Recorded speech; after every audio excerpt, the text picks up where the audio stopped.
to understand the Quran, the meaning of the Quran, and the importance of the tafsir, and what kind of tafsir we're gonna use and we're gonna do, and the methodology, the method that we're gonna use in the tafsir,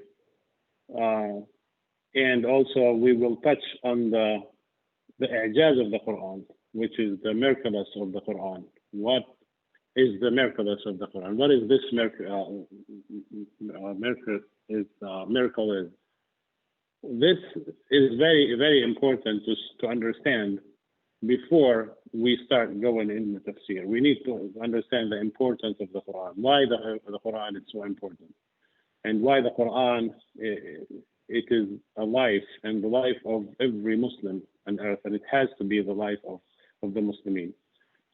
So the first session, inshallah, which is this today, we will talk about what is the Quran and why it is so important that much that we need to understand it. All Muslims and every Muslim need to understand and read the Quran and try to memorize it as much as he can. And what makes the Quran so different than any other book in the world, including what they call it, what's so-called holy books or non-holy books? What's so special about this Quran? So we see today that the entire world is talking about the Quran, whether Muslims or non-Muslims. And there are so many attacks against the Quran today, from the East, from the West, and so much hatred to the Quran. They trying to wipe out the Quran, remove it from this life, from this existing completely, especially the kuffar who are not believing the Quran and they against the Islam and Muslimin. But they focus so much on the Quran and they try to get rid of it in any ways, in any method.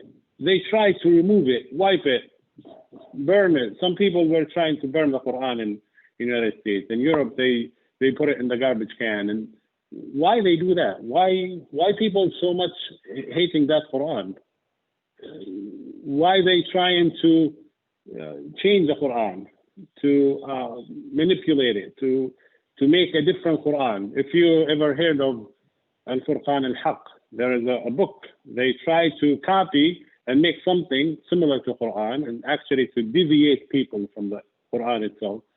They created something called Al-Furqan al-Haq, which is it is supposed to replace the Quran. Al-Furqan al-Haq, if anybody has a chance to look at it, it is something written by Arab people, and they pay them some money to make this book. That book is very, it's actually funny. I mean, it's very ridiculous. If you look at it, it's exactly the same as the Quran. They just changed the places, the location of some ayat. They switched some ayat. They repeated some ayat in different locations and so on. But it's the Quran. It's a copy of the Quran. But they changed a lot of things that's critical in the Quran, which is the belief, the iman, and the believers and disbelievers, the haqq, Allah, la ilaha illahu, the Prophet Muhammad alayhi salam, Isa alayhi salam is the Prophet. A lot of changes they made into that book. It's all about twisting and changing the facts and fighting the Quran in any way, in any method they can. But why is that much of hatred against Quran? So what makes this Quran so special? If it's like any other book and it's written by someone, his name is Muhammad, a person whose name is Muhammad, it's like, why you care so much about it if you think it's made by a human and it doesn't make any sense and it has a lot of mistakes as they trying to prove? Why you attack it so much? If it's nothing, if it's a lot of faults, a lot of mistakes in that book, why you care so much about it? Obviously, the Quran is something really big, and it's bigger than them and bigger than the entire universe because it is completely different. The number of books that have been written about the Quran in the last probably 500 years, over 400,000 books been written about the Quran. What kind of book is that? Books talking, discussing, explaining, translating the Quran over 400,000 books. If this has been made by humans, I don't think there will be that much of concern about the Quran. So obviously the Quran is something completely different. Obviously it is different. That's why it makes that much of interest in the entire world. In the Muslim world, of course, Muslimin, they believe in it and they know this is the word of Allah subhanahu wa ta'ala, and that's why they follow it, they believe in it, they read it, they memorize it. In the non-Muslim world, among the kuffar, because they know this is also a truth and they cannot deny it, they cannot stop it, they cannot change it, they cannot do anything to it. They cannot even challenge it. In fact, one of those scholars in Canada he's actually a doctor in math, and he's like very logical and like intellectual and scientific person. And he heard much about the Quran, like, what's so big deal about this Quran? And like, I'm going to prove this Quran is wrong. Like, he's thinking mathematically that he can prove it wrong. Like any other book that he has been reading. Every book is like, has a lot of issues, a lot of mistakes. So he opened up the first page. I think his name is Gary Miller. He opened up the first page of the Quran, which is after Surah Al-Fatiha. It comes Surah Al-Baqarah, where Allah says, Alif Lam Mim, ذَلِكَ الْكِتَابُ لَا رَيْبَ فِيهِ. This is the book.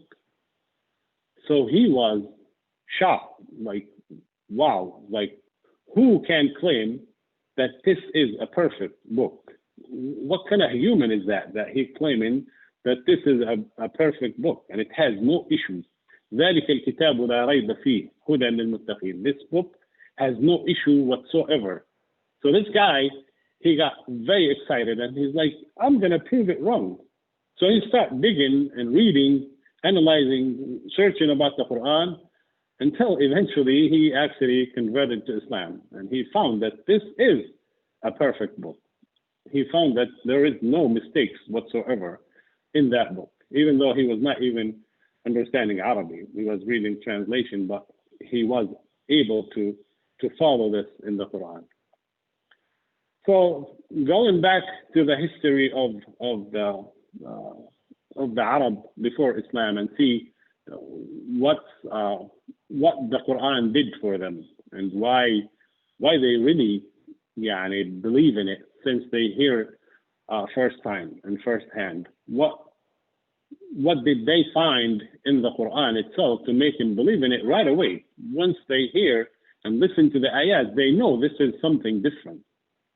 But looking at the history of the Arab in the peninsula, in the Arab Peninsula, by going to the history of the Arabic language, since it started like probably from the time of Ismail alayhi salam, or even before that, as you go to the history of the language, the language, the Arabic language in Mecca and in Jazeera al-Arabiya, in the peninsula itself, at the time of the Prophet Muhammad alayhi salam, and before the Prophet become a messenger and prophet of Allah subhanahu wa ta'ala, that time in Al Jazeera, the Arabic language, it reaches the highest level in the history of the language itself. And those people who were living in Mecca at that time, they were the top, the highest in the language itself. So you're talking about an era where those people were so powerful, so proud of their language, and their language, the level of the language itself, it's reached the best and the top and the peak level of the language. And also the Arab in that time, they were very proud of their language. This language itself, it was their merchandise, their daily merchandise. I mean, you think about people having manufacturing, production. The people in Yemen, they were manufacturing swords. In Sham, they were making vegetables and food and other products. Every nation, they have their own products. Imagine the Arab in the Jazeera, their main product and their best product they were proud of, it is the language itself. It was like, wow, like, are there people really proud of their language that much? Yes, the Arab were so, considering the language is so important in their life and so powerful, and they were proud of it. That's why they were making conferences for the language, for the poetry.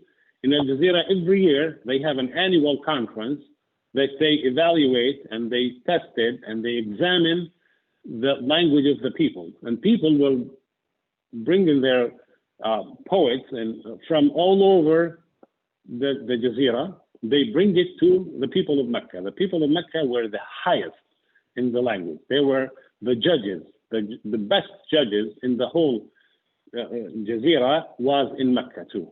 So now you're talking about the best era of the language. The best and the top people of this best language were in Mecca, and they were making those conferences and contests every year, and they were the one who's winning, and their poets were the best. They were honored to be hanging inside the Kaaba, inside the holy place that the Arab consider, of course, from the time of Ibrahim alayhi salam, before this become the Qibla of the Muslimin. So now, I'm just trying to put you in a position where you understand what this Quran is and why this Quran has challenging the Arab in their language, because I'm trying to explain that. I'm sorry. I'm trying to explain that the language was something so big for the Arab and very, very powerful and very influential. I'm just giving you examples how the Arab were considered in the language. The Prophet ﷺ was telling Hassan ibn Thabit, he was the poet of the Prophet ﷺ, the poet of Islam. He was telling him, اذهب وهجهم به. He's talking about the poetry. وهجهم به, attack them by the shi'r, by the poetry. فوالله إنه أشد عليهم من وقع الحسام المهند أو أنه أشد عليهم من وقع النبل. It is more harmful to the Arab than attacking someone with a spear. Imagine, like, attack him with a language, it's more harmful than attacking him with a spear, which means the language is something really big. So in this environment, in this area, in this atmosphere of so important of the language, there where the Quran has revealed and the Prophet Muhammad ﷺ in that time. Just to understand why the Quran, why the magic of the Quran, or the miraculous of the Quran came in the language, because we know the miracles of the other prophets. For example, Musa alayhi salam, his miracle was the af'a, the snake, and Isa alayhi salam, he was yuhyi mota, he's bringing the deaf back to the life, or cure people from blindness, and so on. So because at their era, it was the most common thing and the most important thing at the time. The magicians at the time of Musa, it was very famous. So that's why Allah has sent something that they know, and they were the best in that knowledge. So the same thing here, the Arab were very powerful and very advanced in the language. That's where Allah has sent the Quran to them. Now, the Quran that was sent to them was something way beyond this level of the language. As I said, imagine this is the top level, the highest level of the language ever. The Quran came and challenged them in their own language, in their best language, and it was way higher than any language that they ever used or ever heard in their life. That's why the Quran attracted them so much, and it was very influential on them.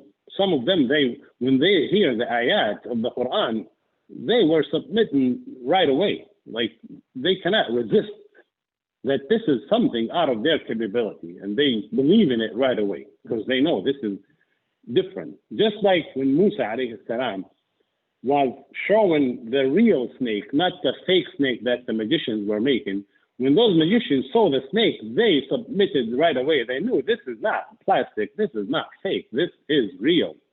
Same thing here. The people of Mecca, they realize the greatness and the difference in this Quran. I'm just bringing examples how the Arab really understand the Quran. One of the best and the highest people of Mecca, Al-Walid al-Mughira, who was the elite. Like he was the highest in Mecca, in everything. He was the highest in the position. He was the richest person in Mecca. He was the most knowledgeable of the language. He was the most knowledgeable of the magicians. He was the best and the highest in the entire Mecca. This person, he actually, when he heard the Quran first time, he gave the Quran a description that no one ever gave a great description of the Quran like him, because he knows the language the best. So when they hear the Prophet Muhammad alayhi salam bringing this Quran, Abu Jahl, which is actually his nephew, he came to him, is like, my uncle, you see what Muhammad did for the people of Mecca. You have to say something. You have to do something. And what he told his nephew is like, Wallahi, you know, yeah, he was called Abu al-Hakam. He said, yeah, Abu al-Hakam, you know, ما فيكم من رجل أعلم بالأشعار مني ولا أعلم برجزه ولا بقصيده ولا بأشعار الجن مني. There is no one know the language better than me. There is no one among all of you know the poetry better than me. There is none of you know the other languages, even the poetry of the jinni, better than me. I know the best. And he was telling him, which is very true. He said the truth about himself, which is really true. And he said, Wallahi, ما يشبه قوله شيئا من هذا. Nothing similar to this. This Quran is nothing similar. It's not the shi'r, it's not the poetry, it's not jinni, it's not magic, it's nothing. It's none of the above. And he said, this is the great description that he gave the Quran. He said, والله إن لقوله لحلاوة وإن عليه لطلاوة وإنه لمثمر أعلاه مغدق أسفله وإنه ليعلو ولا يعلى عليه وإنه ليحطم ما دونه. He said, this Quran has a certain sweetness. It has this sweetness in it. Of course, I'm trying to translate his words, but I'm not going to reach really the level of his description, but I will try the best. He's saying this Quran has a sweet taste. It has the sweetness in it. And it has a cover that make it very unique. وَإِنَّ عَلَيْهِ لَطَلَاوَةً وَإِنَّهُ لَمُثْمِرٌ أَعْلَاهُ. The top of it, or the high level of it, the top of the Quran is fruitful. And the bottom, which are the roots, are very, very strong and powerful. And it is so high that it's nothing higher than it. And it destroys anything below it. So imagine this description about the Quran is telling them, like, this Quran is nothing like it. I have never heard anything like this in my entire life, even though he's the top and the highest in Mecca. In fact, he's the top and the highest in Al Jazeera. And he was the top and the highest in the Arabic language since it started ever, at that time, of course. But when he heard the Quran, he completely submitted that, no, this is completely something different. That's why they couldn't do anything against the Quran. The only thing they were able to do is to spread lies about the Quran and about the Prophet Muhammad alayhi salam. That's the only thing they can do, because it's very obvious. There are three elites in Mecca: Abu Jahl, Al-Akhnas ibn Shuraiq, and Abu Sufyan. Those people, but they are very high level in Mecca. They were going to listen to the Prophet Muhammad alayhi salam reading the Quran. They were going secretly in night, going to his house under his windows, just listening to the Quran, listening what he's saying, what he's reading, because they were been taken by the Quran. They couldn't believe, like, it is something that really attracts them, something that they cannot really run away. Even though Abu Jahl was the most enemy to the Prophet and Islam, Abu Sufyan was kafir, and Akhnas ibn Shuraiq was kafir too. They were going secretly at night, listening to the Quran, and when they leave, by the Fajr time, they meet each other. Like, what you're doing? Like, oh, you were listening to Muhammad. Like, so they agree and they said, let's promise that we'll never come back, because if the people of Mecca see us, the elite, they will follow Muhammad right away. So they promised themselves that they will never come back. Next day, they do the same thing. They go and listen to it secretly, and they meet when they go on back. Third day, the same thing. Then they promise and they swear, they make an oath that will never come back. Now, Al-Akhnas ibn Shurayh, and here's the thing. Al-Akhnas ibn Shurayh, he asked Abu Sufyan, what do you think about this Quran? Abu Sufyan is like, I never heard anything like this in my life. And then he asked Abu Jahl, like, what do you think about this Quran? Abu Jahl could not deny it, but Abu Jahl is a stubborn, and he's looking at it from a tribal perspective. So he's saying, كنا وبني عبد مناف كفرسي رهان. We were with Bani Abd Manaf, which are the tribe of the Prophet Muhammad alayhi salam. We were very equal. We were competing in everything. أطعموا فأطعمنا وسقوا فسقونا. They were feeding the people of Hajj 1 year, and we will feed them another year. They will serving water to them 1 year, and we do another year. They were giving people 1 year, we give people the other year. We're very equal, very competing, like our tribe and Bani Hashim tribe. We're very equal. And then he said, and all of a sudden, they said, we have a prophet that he received a revealing from the heavens. Like all of the prophets, all of a sudden they declare that there is, we have a prophet, we have a messenger. Like, where can we get something similar? So Abu Jahl does not say that this Quran is not true.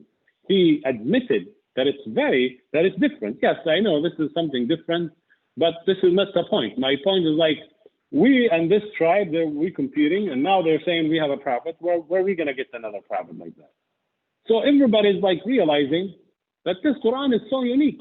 So what I'm trying to get here, that what really this Quran did to the people of Mecca when they hear it first time, and why they believe in it. Either they believe in it or they take it as an enemy right away. They take this or that. They cannot be in the middle.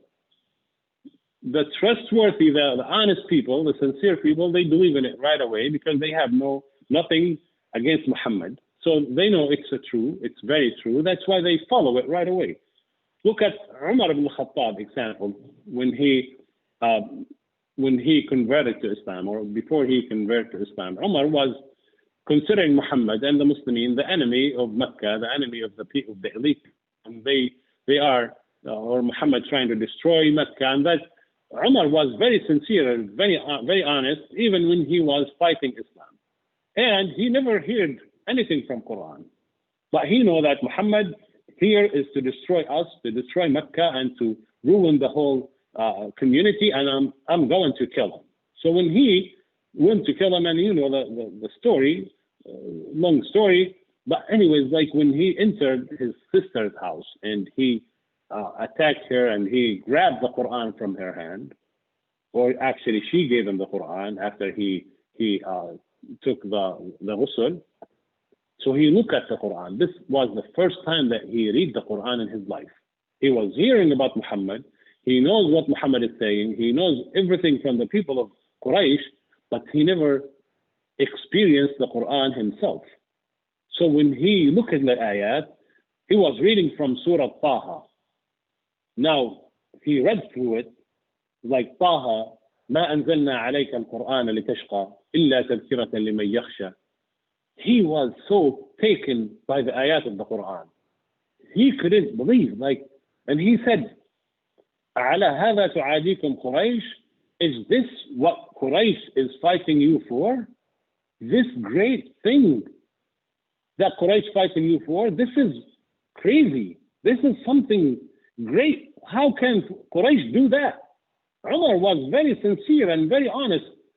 So Islam and the belief, it struck his heart right away when he heard the Quran first time. When he heard the surah of Taha, Quran entered his heart from the first ayat that he read in his life. He knew right away, this is something different. No, this is not our language. It is the same words that we use, but this is something completely different and something very unique. So he knew it's not a human made right away. He know the best, as we said, he know the best of the language in his life. He hears the best Arabic speaker in Mecca and the entire era, but he never heard anything like that. So the people who are sincere, they follow it right away. There's another example very quickly, probably taken so much on that. Like Utbah ibn Rabi'a, one of the elite of the Mecca.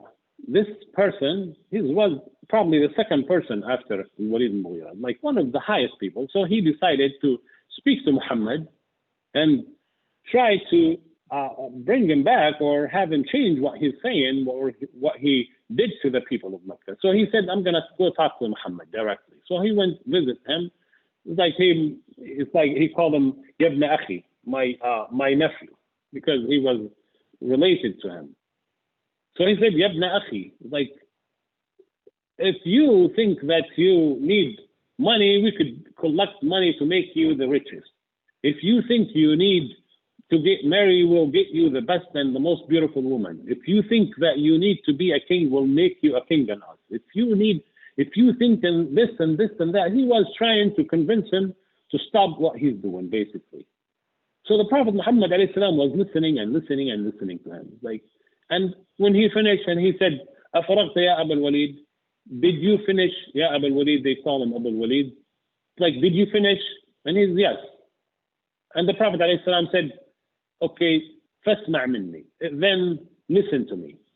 And what the Prophet alayhi salam said, he started reading from Surah Fussilat. Just reading the Quran. He didn't say anything but the Quran. And he started, Bismillah ar-Rahman ar-Rahim, Hamim, تنزيل من الرحمن الرحيم كتاب فصلت آياته قرآنا عربيا لقوم يعلمون بشيرا ونذيرا فأعرض أكثرهم فهم لا يسمعون. He started going and going and going with the ayat of the Quran from Surah Fussilat. This Utbah was standing up. This is what the narration says. He was standing up when he listened to the Quran. When he heard the Quran, he sat down. And then he set his back to the wall. And he put his hands behind his neck. And he started listening, just like a kid listening to a teacher. Imagine, this guy is a very elite person in Mecca. He was listening and listening and listening until the Prophet ﷺ reached a point or an ayah where it says, فَإِنْ أَعْرَضُوا فَقُلْ أَنذَرْتُكُمْ صَاعِقَةً مِثْلَ صَاعِقَةِ عَادٍ وَثَمُودَ. If they don't follow you, then tell them there will be a punishment like the punishment of Ad and Thamud. Then this Utbah, he jumped to the Prophet ﷺ and he put his hand on his mouth. It's like, oh Muhammad, nashadtuka Allah wa rahim, nashadtuka Allah wa rahim. Please, for the sake of Allah and the sake of the relationship between us, please stop, please stop. So he started pleasing him to stop. And then he went back to the people of Mecca. They said, oh, look at this person, his face has changed.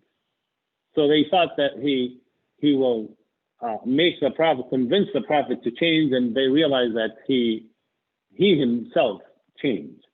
And he came to them and he said, oh, people of Mecca, listen to me, put it in my neck.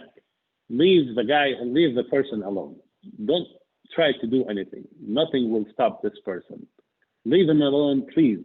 And I think you should follow him for two reasons. If he was truthful, you will win. And if he was a liar, everybody will make fun of him. So just leave him alone if you don't want to follow him. So in other words, he believed that this was something different. So I'm trying to put really our hand. I mean, here's my goal in this translation and this tafsir, because this tafsir is not really a translation. The tafsir, the purpose of this tafsir is to put everybody to try to understand this Quran, not to understand the meaning of the ayat, because this you could really find it in the translation books.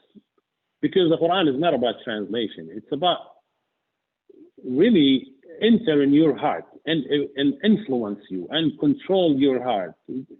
It is something beyond understanding the meaning. It is something really bigger. When Allah subhanahu wa ta'ala says, لو أنزلنا هذا القرآن على جبل لرأيته خاشعا متصدعا من خشية الله. If we reveal this Quran on the mountain, and the mountain, believe, Allah make it as an example. If we reveal this Quran on the mountain will collapse and will be destroyed. What is this? What's the effect of this ayat? What is the effect of this Quran that will destroy a mountain if this mountain realize the ayat of Allah subhanahu wa ta'ala? It is something very powerful. It is something very effective, not only on Muslims, even on or humans, even if the mountains, Allah given it as an example, that this Quran is so powerful and so influential. Allah subhanahu wa ta'ala says in one ayah, الله أنزل أحسن الحديث كتابا متشابها مثانية تقشعر منه جلود الذين يخشون ربهم. تقشعر منه جلود الذين يخشون ربهم ثم تلين جلودهم وقلوبهم إلى ذكر الله. It is reiterates that if the Muslimin, if the believer listen and hear the ayat of Allah, it will reiterate their skin. You will feel like the hair and your skin will spike out. And then Allah says, ثم تلين جلودهم وقلوبهم. Then their heart and their skin will be relaxing for the remembrance of Allah subhanahu wa ta'ala. So imagine it is something really have so much influence on you. The Quran, it's not only a language and a meaning and understanding the meaning only. It is something really beyond that. That's why we said Allah has made it obligation on us, not only to read and memorize the Quran, but also to understand that meaning of the ayat. That's why Allah mentioned in the Quran many locations, أَفَلَا يَتَدَبَّرُونَ الْقُرْآنَ. Don't they understand? Now, يتدبرون, the word يتدبرون itself, it has a very deep meaning. It means read, understand, research, look into the ayat, try to understand the ayat. This whole thing is tadabbur. Tadabbur is something very unique. Not only understand or read, it is all things together to understand the Quran. أَفَلَا يَتَدَبَّرُونَ. To take the lessons, to take the ibrah, to read, to learn, to live your life. This is tadabbur. So here I'm trying to really put every one of us on. I don't think we can reach the level of the Arab at the time of the Prophet Muhammad alayhi salam, because they were understanding the language right away, very easily, very fluently speaking the language and fluently understanding the same language, because that language was their daily language. So I really try here to get everyone to understand this greatness of the ayat to the best knowledge, not only, as I said, meaning, because there are many things beyond only the meaning of the ayat. There are miracles in the Quran. Now, this is something, probably the next topic that I would like to talk here today in this introduction. It's like the miracle of the Quran. As we said, the miracle of Musa alayhi salam was very obvious and very clear. A stick will be a snake. Very obvious, very clear to everyone, and you would see it in your eyes. You would know and you would realize this is real, this is not fake, this is something beyond the human capability that makes the stick to become a snake. Everyone would know this is a miracle. This is mu'jiza from Allah subhanahu wa ta'ala. Same thing with Isa alayhi salam. Someone die, he will bring him back to the life. It is miracle, very obvious miracle, and everyone can understand the miracle. Now, the miracle of the Quran is very different. This miracle was all about the language itself. So, in order to understand the miracle of this Quran, you need to know what this miracle. Like, I read the Quran like Bismillahir Rahmanir Rahim, Alhamdulillahi Rabbil Alameen. Okay, so where is the miracle? You need to have a certain level of language to know what really makes this Quran miraculous. That's why the Arab, they were the highest, as we said, and they knew right away this is something not a human made. No, obviously that's something very different. It's not made by Muhammad. It's not made by any human. Absolutely none. How can we reach that level? Now, I know it's not easy, especially if we're not really speaking Arabic, and not only Arabic, a good level of Arabic, to understand this miraculous of the Quran. Now, I will try my best, inshallah, and I will do my best to put our hands on some miracle. Probably I won't be able to cover everything, but throughout the tafsir itself, inshallah, we'll try to touch on some ayat that will have this miracle in it. Because if someone tells you, hey, what is the miracle in this Quran? Like I read this ayat and it's just like words. So what's so miraculous about it? Oh yeah, because you don't know what does that mean. Like how those words put together. How the Arab used to put words together, and this is completely different than their way. Not different, miraculous. It is impossible for a human to put a certain sentences just like the Quran. Impossible.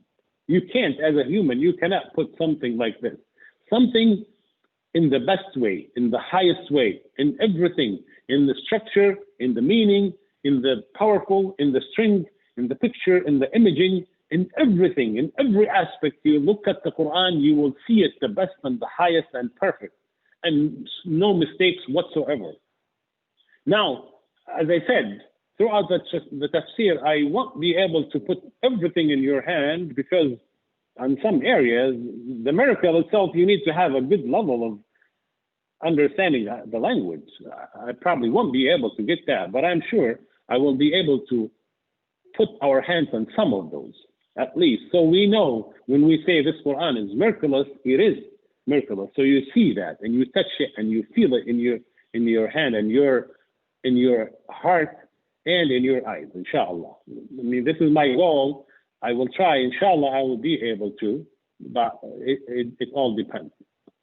Now, I just want to give you like probably some of those so you could taste those miraculous things in the Quran, so you know what we're talking about.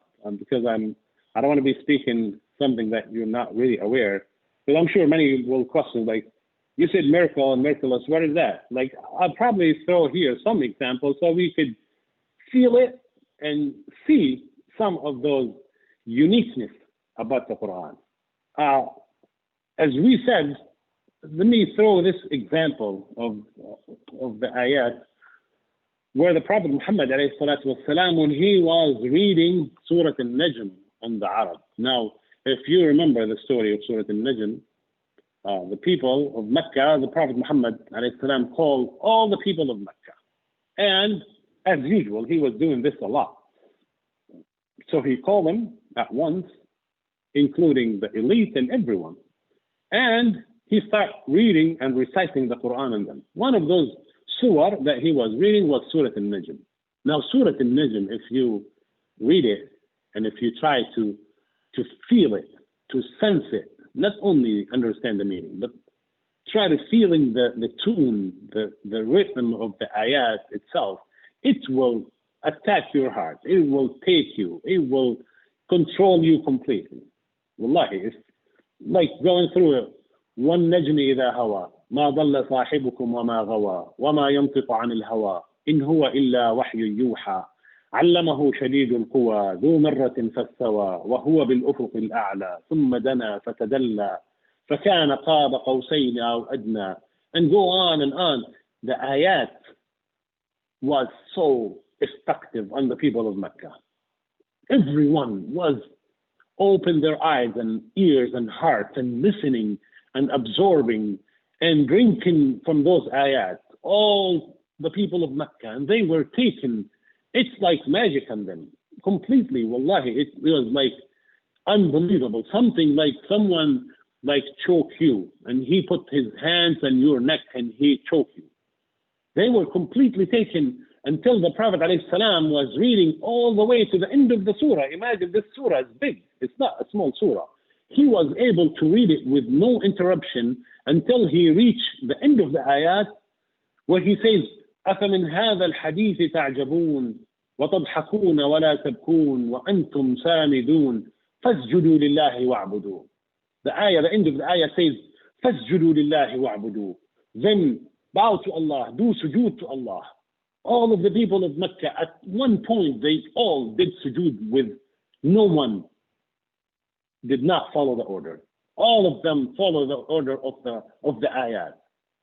So the people outside, some people were walking by and it's like, so the people of Mecca doing sujood. And they said, oh my God, those people of Mecca, they all believe. And the news spread all over the world until it reaches the Muslimin in Al-Habasha.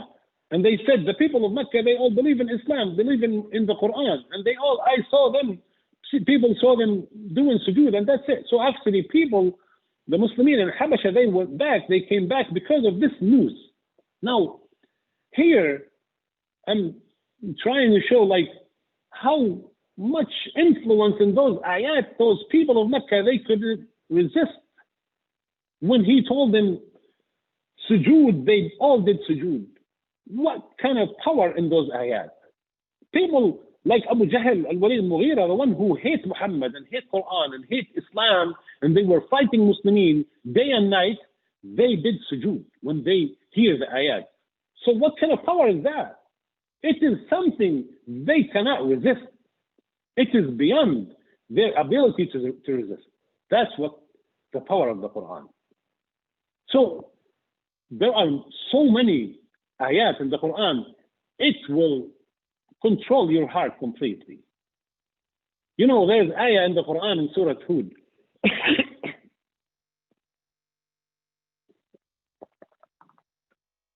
This ayah talks about, describe the tufan, the flood at the time of Nuh alayhi salam.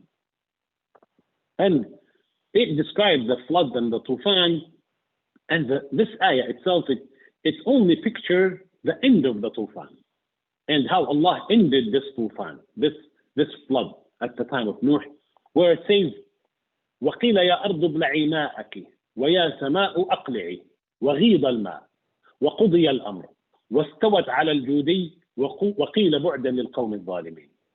This ayah, it's like one sentence with a very short words. It describes like a whole image, a whole movement.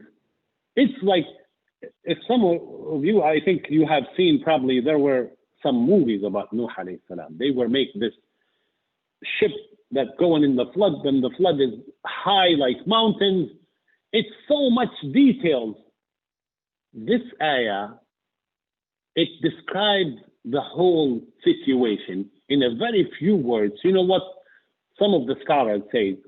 If there was only this ayah in the Quran, it will be sufficient to say that this is from Allah. The ayah described in a very short sentences. وَقِيلَ يَا أَرْضُ ابْلَعِي مَاءَكِ. You, earth, swallow your water. وَيَا سَمَاءُ أَقْلِعِي. Your heaven, stop. Stop raining, stop pouring, stop everything. وَقِيلَ يَا أَرْضُ ابْلَعِي مَاءَكِ وَيَا سَمَاءُ أَقْلِعِي وَغِيضَ الْمَاءُ. And the water was removed. وَقُضِيَ الْأَمْرُ. And everything was over. وَاسْتَوَتْ عَلَى الْجُودِيِّ. The ship was settled on the Judi, and the mountain of Al-Judi. وَقِيلَ بُعْدًا لِلْقَوْمِ الظَّالِمِينَ. And it was over for the disbelievers. Now I'm translating in a very short English sentences, but if I need to really translate this whole meaning, I need probably an hour to put it, or maybe a movie. Seriously, like really make movie to describe this ayah itself. You need probably 10, 15 pages to describe the movement, the action, the picture, the imaging in this ayah.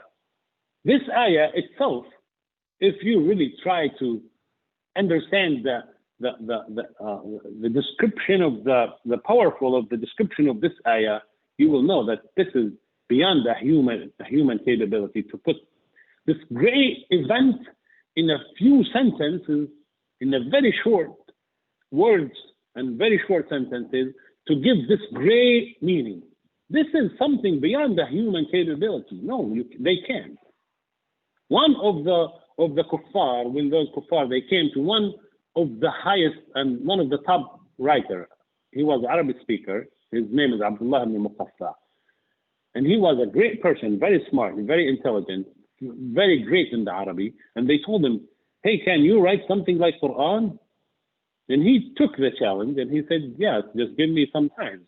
So they told him, okay, take a year. So he started writing something similar to the Quran, with the Quran, with his knowledge, with his power and his knowledge of the Arabic and the poetry and everything. He spent 6 months writing and throw it away. And he writing and throw away. And he write and try and try. They came to him after 6 months, of course, and they pay him a lot of money too. They came to his place after 6 months.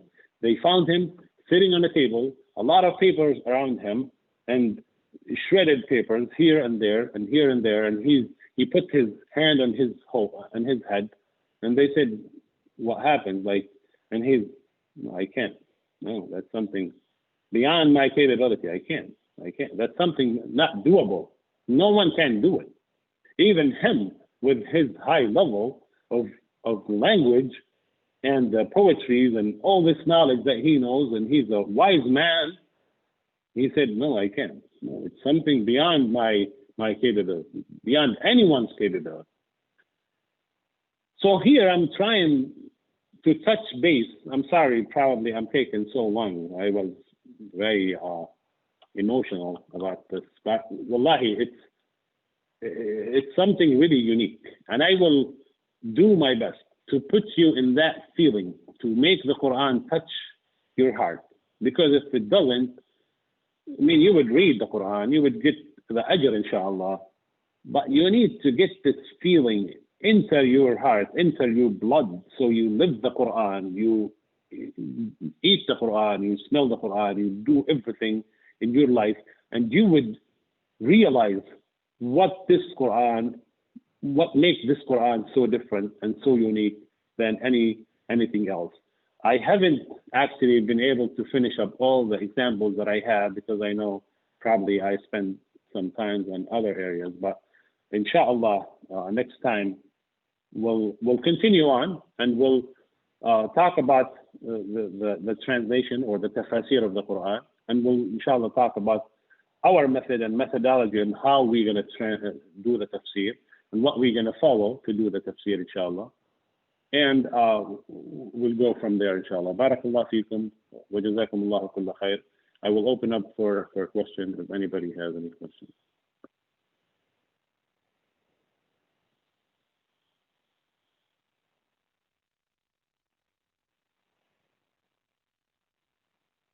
Jawad, are you there? I'm here. So I'm just looking for the questions. I don't see anything on the YouTube. And I just turn on the ability for people to unmute themselves on Zoom. The comment is it possible to have the session on a weekly basis? That's actually not my call. I was intending to, but I know it's contradicting with some others. Yeah. So, yeah. Either we'll look into it and we'll let you know. As at this point, this is every other week. So inshallah, the next session will be on the 18th. And then if it may be, we'll discuss it internally and see if we can come up with a weekly schedule. It will be a different time, day or something. We'll let you know.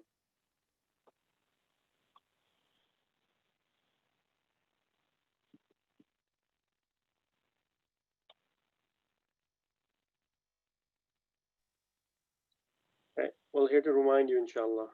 So it will not become difficult. Yeah. We usually remind. A reminder goes out. Inshallah. Any other questions? What were the Assalamu alaikum wa rahmatullahi wa barakatuh. Do you have any knowledge of the excuses that these Quraysh made not to accept Islam from the ones that remain kuffar, like whether in Yes. Medina or in Mecca or Yeah. do you have any knowledge of that? Yes. Barakallah feek. Jazakallah khair. The people of Mecca, as we said, they realized that this Quran, it is from Allah, from day one, from ayah one. The only thing that will stop them from following Muhammad alayhi salam, because they don't want to lose their position. These people were the elite. They were benefiting from their position, from their religious position in the entire peninsula. They were making benefits and business and their elite, their position, their situation, all based on this, their position and their situation. If they follow Muhammad, they will lose all that. It's obviously just against their benefits, their masalih. And obviously, as you heard Abu Jahl, it was arrogance. It was completely arrogance. And he said it clearly. Oh, we were competing with the people of Muhammad, and now they're saying we have a prophet. Where the hell are we going to get a prophet like this? So it is not about right or wrong. They know he was right from day one, but they don't want to follow him because they said it many times to Muhammad alayhi salam. You want to equal us with those poor people, with those slaves? No way. Like, we are elite. We're so high. We're the leaders. So we're not going to lose this position. We're not going to follow you. Obviously, that's the only thing stopped them from following the message and the messenger, and nothing else. And I don't want to take longer than that. I think it's clear. Barakallah feek. No, Jazakallah khair. And a follow-up question to that. So when the first ayat were revealed, and in my own research of Tafseer, I see the progression of the ayat. They had to do with belief and not so much criticism of the lifestyle. Like the Quraysh, they didn't believe in the afterlife, right? So like when you have the ayat about the female unborn daughter, she's going to ask for what reason she was killed. If you read some of the tafsir, you find that this was already looked down upon. It was like a don't ask, don't tell policy. It was frowned upon, but because there was no concept of afterlife, the Quran addressed the beliefs more so than the system. That the Quraysh, the social order and the laws and their governance that they follow. No, So, yeah. do you have any thoughts about that? Jazakallah. Yeah. Barakallah feek. Yeah, no, I see your point. It is true. It's like Islam or Quran did not attack them, the people of Mecca, from ayah 1, but Quran and Islam and the Prophet Muhammad, the message, the main thing that was coming in the message was La ilaha illallah. This is the main message. This is the first message that he was spreading in Mecca and everywhere. The first thing that he was asking the people to follow the orders, the rules of Allah. La ilaha. And he was telling them, I just want one word from you. One word.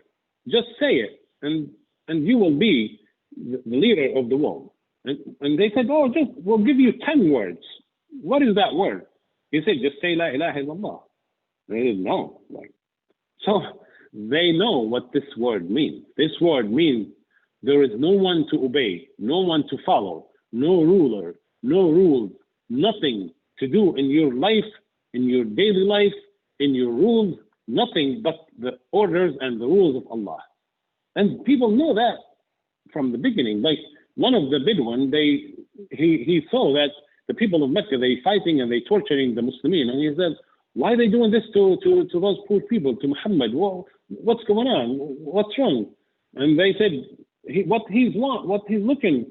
And they said, he's saying, just show me, like, follow me and believe in one word. And he's like, what is that word? He said, just say La ilaha illallah. And he said, oh, هذه كلمة تكرهها الملوك. This word, the kings, they hate it. Why? The kings hate it because obviously the kings, they will lose their power if they believe and follow this word right away.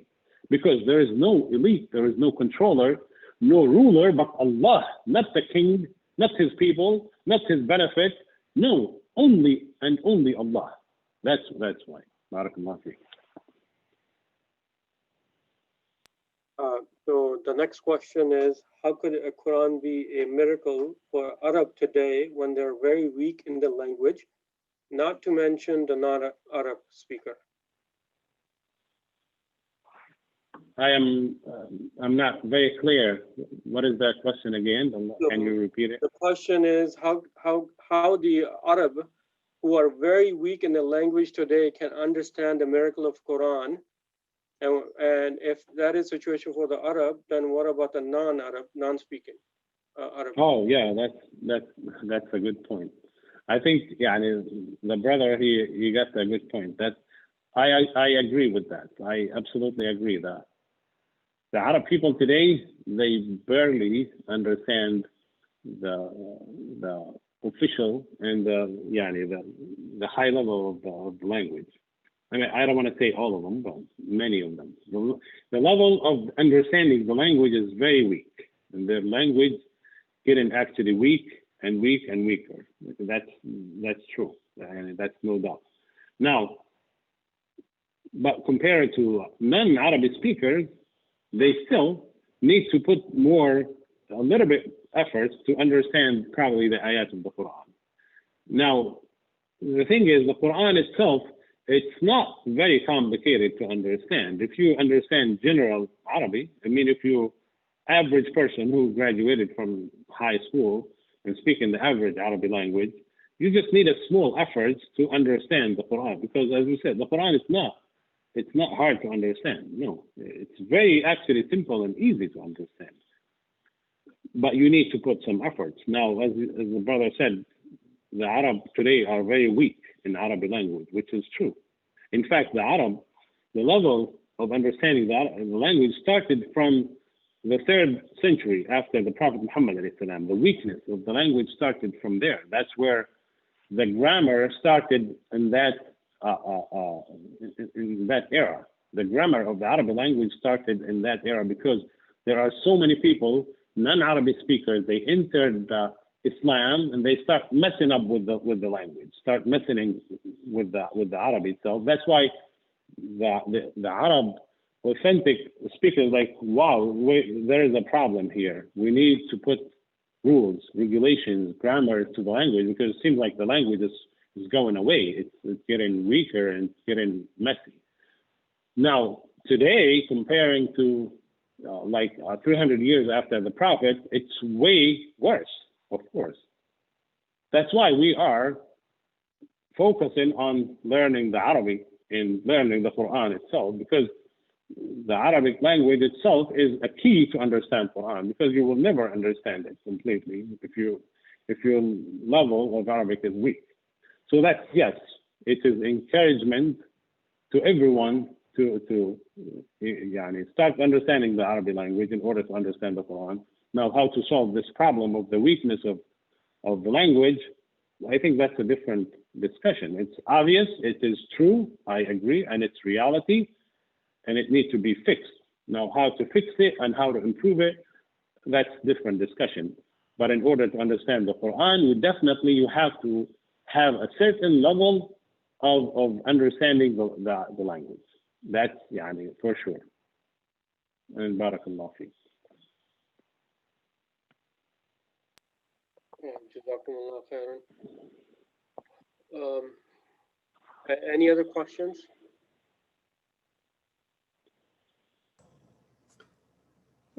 Assalamu alaikum.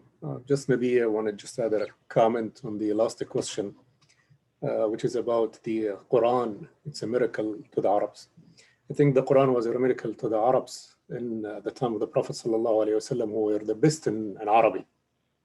And that miracle still continues and will continue until the Day of Judgment. So you have among the Arabs right now, you have people who have PhDs in Arabic and they're professors in Arabic and who knows Arabic very well. And for those, it's still a challenge for them. They cannot come up with surah like the surah in the Quran, even they are the best in Arabic. Some of them Muslims or some of them they are non-Muslims. They live in the Arab world. So they still, even for those who are the best in Arabic and who are, you can say, equivalent to the Arab at the time of the Prophet ﷺ, who understand Arabic very well, and they understand the language very well, and they understand the details of the language, the ins and outs of language and everything, still that for them is still a challenge. It might not be a challenge for me, myself, but it's because I'm not that good in Arabic. But for those ones, because I cannot, myself, I'm not good in that Arabic, but for someone who is very, very, very good in Arabic and who understands the ins and outs of an Arabic and all of that, it's a challenge for him. And this Quran continues to be a challenge in that. So that's just what I want to add as a comment. Jazakallah khair. Yeah, barakallah fiqh. There is a brother who has a PhD in Arabic. He's an older person. He's probably in his late 70s now. He's one of the good Arabic scholars, I would call him. This guy was a communist at one day. He was not believing in Allah at all.